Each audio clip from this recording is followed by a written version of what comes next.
Disappointed तो मैं हूँ, क्योंकि शायद मैं अच्छे से नहीं बता पा रही हूँ, तभी तो रिस्पॉन्स नहीं मिल रहा। मतलब करेंट अफेयर्स, स्टैटिक पोर्शन और क्या क्या जो इनोवेटिव हो सकता है, सब कुछ ऐड करने के बाद भी रिस्पॉन्स या फिर शेयर, लाइक, कमेंट, ऐसा कुछ भी नहीं मिल रहा।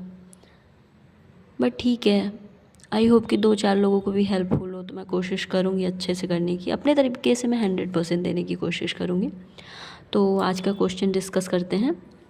हमारे ये टू क्वेश्चंस हैं। फर्स्ट है, संसाधनों के स्वामित्व पैटर्न में असमानता, विजिबिलिटी अच्छी होगी, वॉइस भी अच्छी होगी आई होप। असमानता गरीबी का एक प्रमुख कारण है। गरीबी के विरोधाभास के संदर्भ में चर्चा कीजिए। सबसे पहले हम क्वेश्चन समझ लेते हैं। रिसोर्सेज, सबसे पहले तो आपको ये बता दूं, हमारा ये है प्यारा सा भारत, ठीक है, ये हमारा प्यारा भारत है। रिसोर्सेज 100% इक्वली कहीं भी डिस्ट्रीब्यूटेड नहीं है। रिसोर्सेज कहीं हैं, कहीं नहीं हैं, कहीं हैं, कहीं नहीं है। तो अब कहना चाह रहा है कि संसाधनों के स्वामित्व पैटर्न में असमानता, इनइक्वालिटी, गरीबी का एक प्रमुख कारण है। मैं आपको लाइव एग्जांपल देती हूँ। आप बिजनेस माइंड के लोग पर्सन हैं।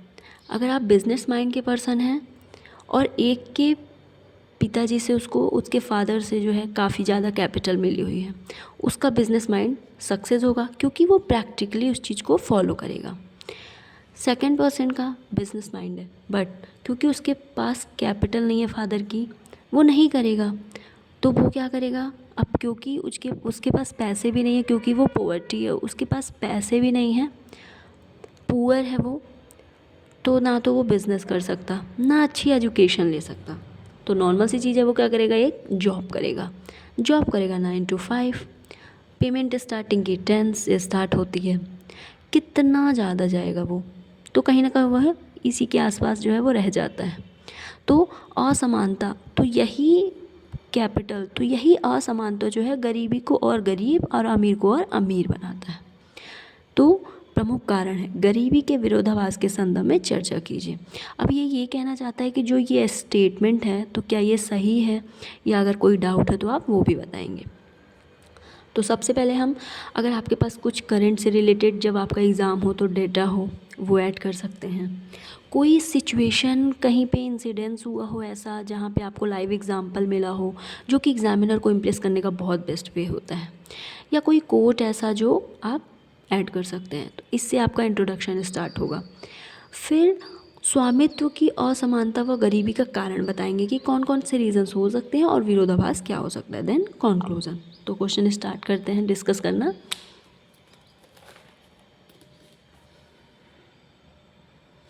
देखिए, इंट्रोडक्शन है, गरीबी केवल आय की कमी नहीं बल्कि संसाधनों, अवसरों और क्षमताओं से वंचना की स्थिति है।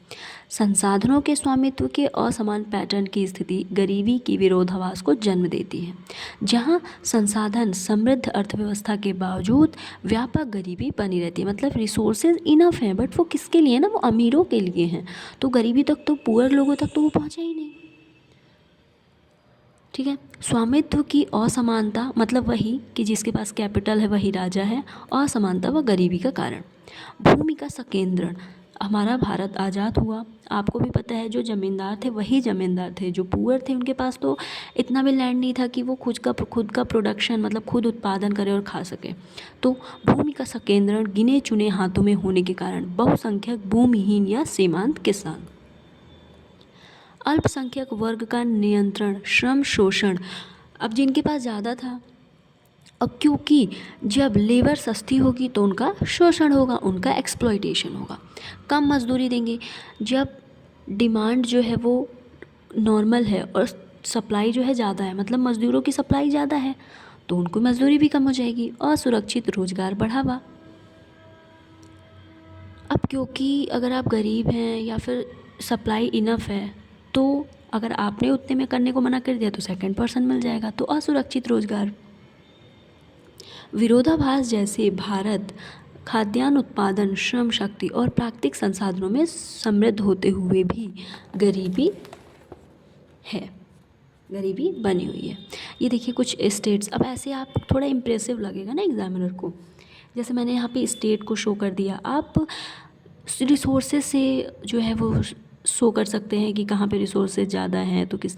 अब देखिए ये हमारा प्यारा भारत, हाईएस्ट जो पॉवर्टी है वो, हाईएस्ट पॉवर्टी बिहार में है सबसे ज़्यादा 33%, सेकंड है झारखंड, थर्ड है मिज़ोरम, फिर हमारा हो जाएगा उत्तर प्रदेश 4th नंबर पे, एमपी जो है वो, और केरला लोएस्ट पॉवर्टी है यहाँ पे, क्योंकि यहाँ पे एजुकेटेड लोग हैं। एजुकेटेड लोग अपनी स्किल के अकॉर्डिंग ही काम कर लेते होंगे, उनको काम मिल जाता होगा।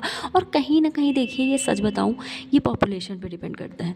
जहाँ की जितनी पॉपुलेशन होगी वो रिसोर्सेज भी कम होंगे, क्योंकि अगर किसी के पास 5 रुपये हैं पर उस घर में 2 ही पर्सन है तो 2.5 दोनों को डिवाइड होगा। पर अगर किसी के यहाँ 5 रुपीज़ हैं और 5 पर्सन है तो 1/1 गया।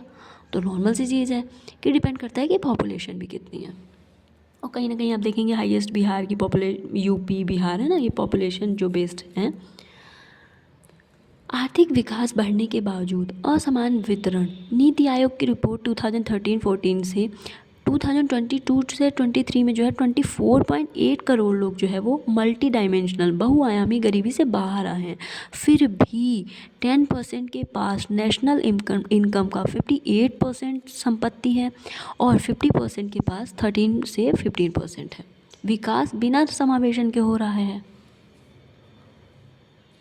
आई होप कि समझ में आया। तो कंक्लूजन स्पष्ट है कि संसाधनों के स्वामित्व में असमानता गरीबी का मूल कारण है। अतः भूमि सुधार, समावेशी विकास, सामाजिक न्याय, न्यायसंगत वितरण पर आधारित नीतियां ही गरीबी उन्मूलन का स्थायी समाधान प्रदान कर सकती है। अब हम देख लेते हैं नेक्स्ट क्वेश्चन। हमारा नेक्स्ट क्वेश्चन है, राष्ट्रीय बाल अधिकार संरक्षण आयोग को डिजिटल युग में बच्चों के सामने वाली चुनौती,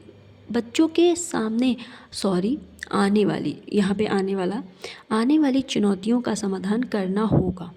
मौजूदा नीतियों की जांच कीजिए और इस मुद्दे से निपटने के लिए आयोग द्वारा शुरू किए जा सकने वाले उपायों का सुझाव दीजिए। देखिए, सब समझना होगा कि जो संरक्षण आयोग कमीशन है ना, नेशनल चाइल्ड से रिलेटेड, जो डिजिटल, सबसे बड़ी प्रॉब्लम तो डिजिटल जो है हमारे बच्चों की। आप सुसाइड रेट देख रहे हैं, अभी राजस्थान में ही एक जो है 4th क्लास की बच्ची ने सुसाइड किया था, 9th फ्लोर से जो है जंप कर गई थी। अभी मेरे आस पास की एक घटना है जहाँ पे बच्चा जो है वो 12 साल का था और उसने सुसाइड कर लिया। मतलब पहले के टाइम में बड़े लोग भी सुसाइड नहीं करते थे, बट अभी 12 साल के बच्चे, मैं नहीं मानती कि इनका इतना माइंड है, क्योंकि हम इस टाइम पे तो सिर्फ खेलने और कूदने से मतलब रखते थे।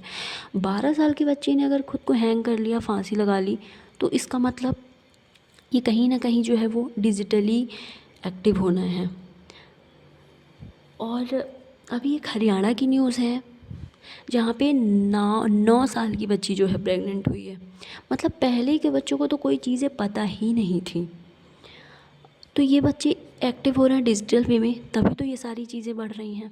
ठीक है, ये कुछ आपको एग्जांपल्स मैंने दे दिए। तो जो चुनौतियाँ आ रही हैं उनका समाधान करना होगा, हम बच्चों को इस तरीके से नहीं छोड़ सकते। तो मौजूदा जो नीतियों की जांच कीजिए, मतलब जो मौजूदा नीतियाँ चल रही हैं वो इस मुद्दे से निपटने के लिए आपके पास वे फॉरवर्ड क्या है, आपके पास क्या समाधान है, या आयोग द्वारा शुरू किए जा सकने वाले उपायों का सुझाव दीजिए। क्योंकि आप एज ए एस्पिरेंट हैं, सिविल एस्पिरेंट हैं, तो आपसे यही एक्सपेक्ट किया जाता है। तो डिस्कस करते हैं, जो इसको सॉल्यूशन देते हैं। राष्ट्रीय बाल अधिकार संरक्षण आयोग 2005 के तहत स्थापित वैधानिक निकाय है ना, ये संवैधानिक नहीं है क्योंकि आयोग जो है वो वैधानिक निकाय है। डिजिटल युग में बच्चों का जीवन आयाम बदल गया है। चुनौतियां जैसे साइबर बुलिंग, ऑनलाइन यौन शोषण, निजता का उल्लंघन, डेटा का दुरुपयोग। मौजूदा नीतियां क्या हैं? पॉक्सो एक्ट 2012 ऑनलाइन यौन सामग्री बाल यौन शोषण को कवर करता है। लेकिन तकनीकी उन्नत युक्तियाँ अपराधी के पहचान को छिपा लेता है। एआई डीप फेक जैसी चुनौतियाँ, एआई डीप मतलब कि गलत चीज़ों को है गलत इमेज से लगा के ब्लैकमेल करना, तो ये सारी चीज़ें एनसीपीसीआर ने स्कूलों बच्चों के लिए डिजिटल सुरक्षा मार्गदर्शिका जारी की है। अब और गवर्नमेंट भी कोई भी क्या करेगा अगर आप एक्टिव नहीं हैं तो इसमें एक पेरेंट्स का रोल, कमीशन का रोल, स्कूल का रोल सभी का होना चाहिए। इवन जो ये रिसोर्सेज परोस रहे हैं इवन उन पे तो स्पेशली कि क्या परोसा जा रहा है, क्या इफ़ेक्ट इसका पड़ेगा। जिला स्तरीय कार्यक्रम 2024 से 25 डिजिटल खतरा से बचाओ। सुधारात्मक उपाय क्या हो सकते हैं?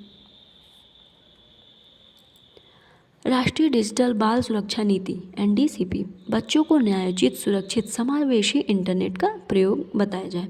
स्कूलों में डिजिटल साक्षरता व जागरूकता अवेयरनेस बताई जाए कि हर चीज़ आपके देखने के लिए नहीं है। आप एज डिसाइड करो, ठीक है, उसमें एक एग्जिबिट रहता है, बट आप खुद डिसाइड करो ना कि वो आपके लिए यूज़फुल है कि नहीं। अगर नहीं है तो उनमें इतना कॉमन सेंस होना चाहिए कि वो खुद गलत चीज़ों को ना देखें, क्योंकि आप रोक के नहीं बताया जा सकता। लेकिन अगर उनके माइंड में एक कॉमन थॉट डाल दिया कि क्या आपके लिए सही है क्या गलत है ये आप खुद डिसाइड करिए, तो कहीं ना कहीं ये चीज़ें भी काम करेंगी। तकनीकी निगरानी व रिपोर्टिंग प्रणाली, पुलिस शिक्षा एनसीपीसीआर के बीच समन्वय होना चाहिए। नोट जैसे मैंने बताया अभी सुसाइड पॉर्न वीडियोज़ रिलेटेड, मतलब ये सब चीज़ें कितनी ज़्यादा करंट टाइम में चल रही हैं। तो डिजिटल युग में बच्चों के सामने आए खतरे बहुआयामी हैं और तकनीकी सामाजिक तथा कानूनी आयामों को छूते हैं। कमीशन को बहुस्तरीय समन्वित सुरक्षित शिक्षात्मक विकास आधारित सुनिश्चित किया जाना चाहिए। आई होप कि आपको ये समझ में आ गया होगा।